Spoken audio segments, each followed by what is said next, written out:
At ito na nga, binubuksan ko na ang aking mahiwagang popcorn maker na oil-free.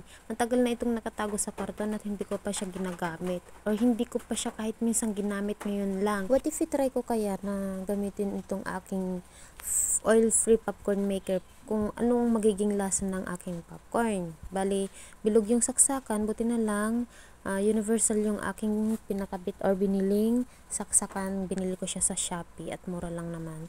Bali, inilagay ko na dito yung popcorn. Naglagay ako ng popcorn pang testing lang. Hindi ko na ginamit yung cup niya. Yung blue na nasa taas, yan yung cup niya. Pero hindi ko na ginamit. Hindi ko kasi alam na cup niya yun. Ay, char.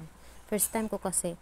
Bali, yung itsura niya is para siyang pato. Yung pato. Tapos kapag ka meron ng pwedeng or pumutok na, kusang lumalabas yung popcorn. Hassle free to. Hindi na kailangan ng kailangan mong hangu-hanguin dun sa loob. Hindi na kasi kusa siyang lumalabas.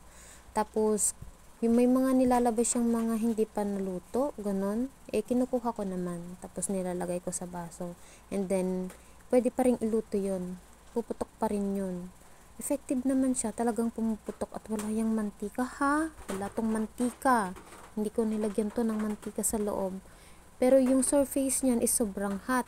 Yung blue, lahat ng plastic dyan is mainit talaga siya. Pati yung hangin na binubugo niya sa may bungangaan niya, mainit din. Kaya yung mga popcorn na naluluto niya is huwag mo munang kainin agad kasi talaga mainit talaga yung legit na mainit siya.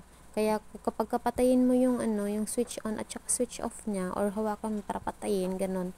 Dahan-dahan lang, kailangan ng konting ingat kasi mainit talaga. Dito is habang nagluluto ako ng ulam namin. Ano bang ulam namin dito? Kalimutan ko na. Siya naman yung bahalang nagluluto, 'di ba? Hassle free. Lagyan mo lang ng popcorn, tapos kahit may ginagawa ka na, iwan mo na lang dyan.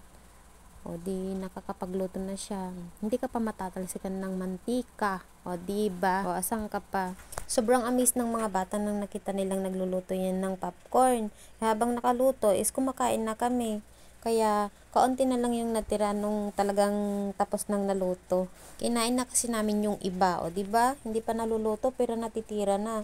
Dito is sobrang sarap naman si Nathan kasi matagal na siyang nagka-crave ng popcorn. Sabi niya, asan yung popcorn? Pag galing ko ng or pagdating ko galing sa palengke, naghanap siya ng popcorn kung may nabili daw ako. Sabi ko naman wala kasi nakalimutan ko. Sinabi ko na lang na walang tinda sa palengke. Ay, ano ba yan? Bata ba naman? Naniwala din sa akin. Kailan pa mawawalan ng popcorn sa palengke? Pero sabi ko, yun na lang para hindi na siya umiyak. Happy eating na lang kami. Bye-bye! Next time ulit.